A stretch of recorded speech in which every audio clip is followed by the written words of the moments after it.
Hello, this is JB. I live in Green Bay, Wisconsin, and today I'm going to talk about how a blue collar worker and the CEO built a friendship. So, I am the blue collar worker. For many years, worked in seafood processing, meat packing, and other factories for 17 years. And during that time, I was a union steward for part of that time, and for that whole period was a workers' rights advocate. So I tried to help people when they had issues at work and help them resolve the issues so that they could go on and prosper and have a good life.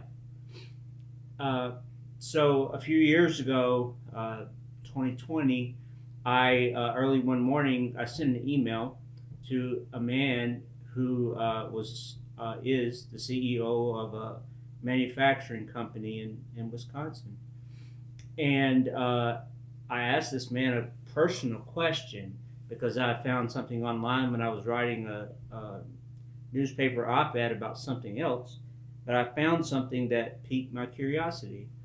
And so I sent him a question, and this question was really none of my business. The answer to the question was really none of my business because it was about how or why he donated money to a certain politician because I knew that he normally supported politicians from a different party. And when you ask someone a personal question, sometimes uh, it bothers them. They don't like it because they feel like you're intruding on their privacy.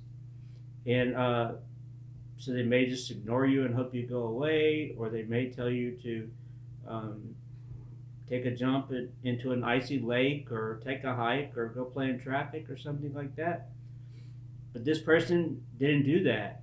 What this person did was answer the question directly as I asked it. I asked a direct question. He gave me a direct answer, and then he said, "Can we have a longer conversation over the phone?" I said, "Yes."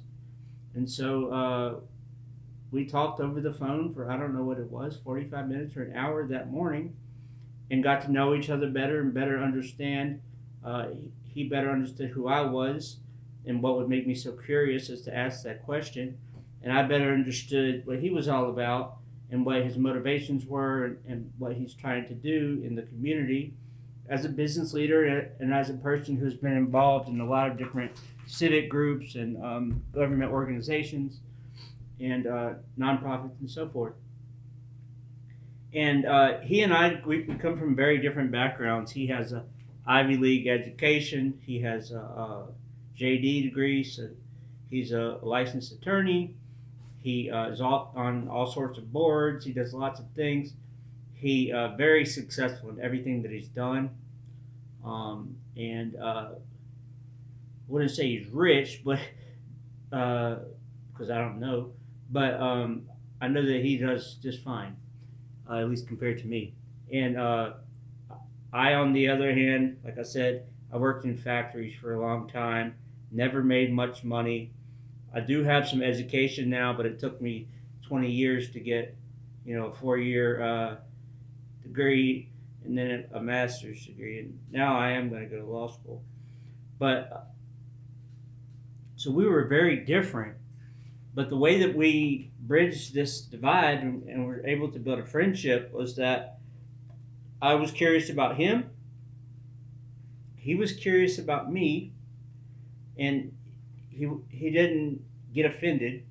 Uh, he may have gotten offended, but he didn't take offense and let that to my question, let that anger him.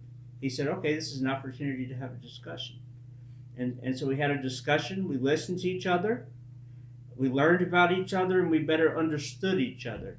And since we understood each other, we were able to respect each other. Even though we're different, like our lives are different, our backgrounds are different, um, we have different groups of friends. Some of our interests are different, but I still respect him, and he still respects me. And we've proven that to each other. Like he's he wrote a letter of recommendation for me to get it into my master's degree program and to get into law school. He invited me to speak at a class that he teaches at a local university. Their one of their graduate programs, the master's degree program in business, and he.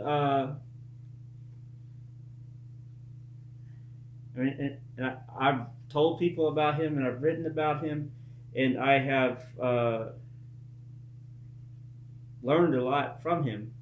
Um, and like he didn't have to do that because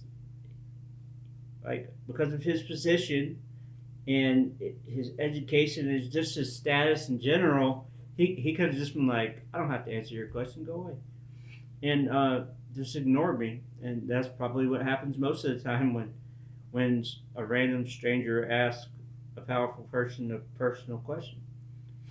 They probably just get ignored. But he didn't do that. He said, let's have a conversation here. And he's done that sort of thing frequently. And I know that because I've talked to a lot of different people who don't know each other. And they've all had very similar experiences with him. They say that he treats them with respect and that he wants to listen to them, and that it feels like when you talk to him that you're the only person in the room, even if the room is full of people, because he makes people feel important by the way that he communicates with them. And so I respect that a lot because it's not just me that thinks this, it's a lot of people. And he lives out his values. He believes in living the way that he lives, and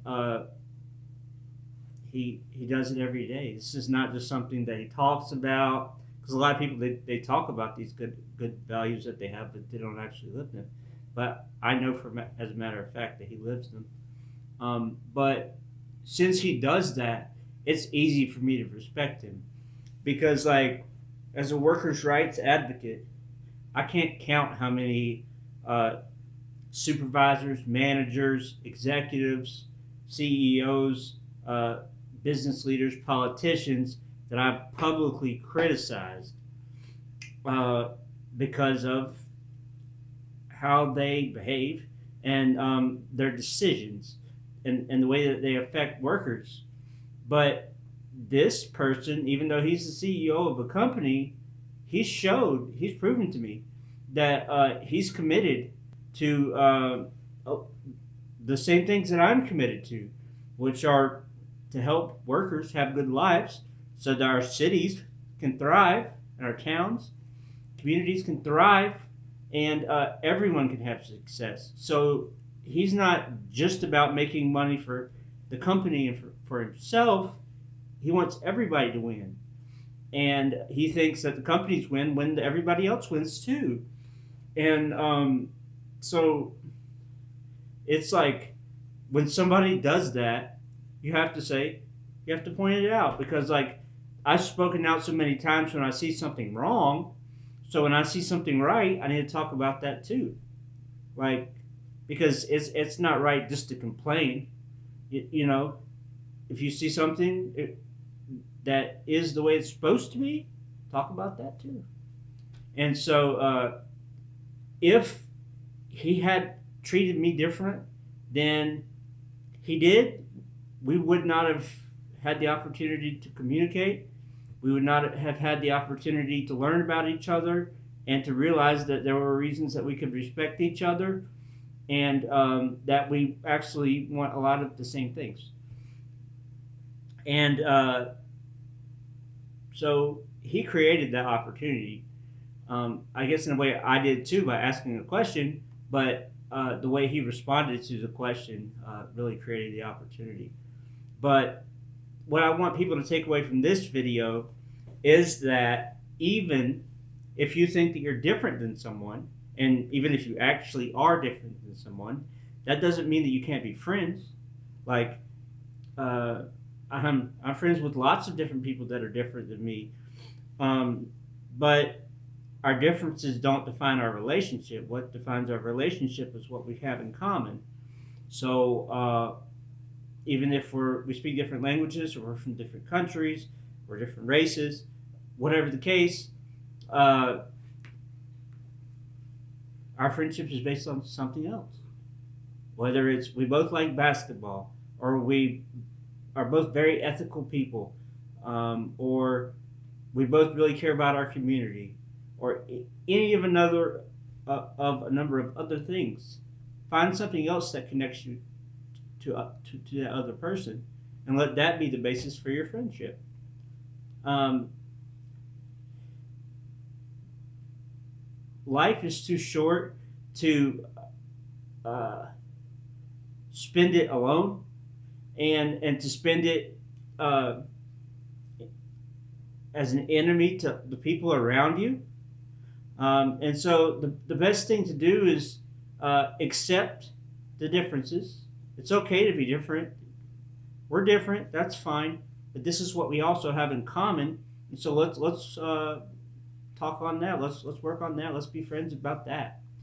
And that's the way that everybody everywhere can bridge divides and make friendships, or at least alliances, that help to make living in diverse communities much easier. Because there's always things that bind us together, even if it appears that we're very different.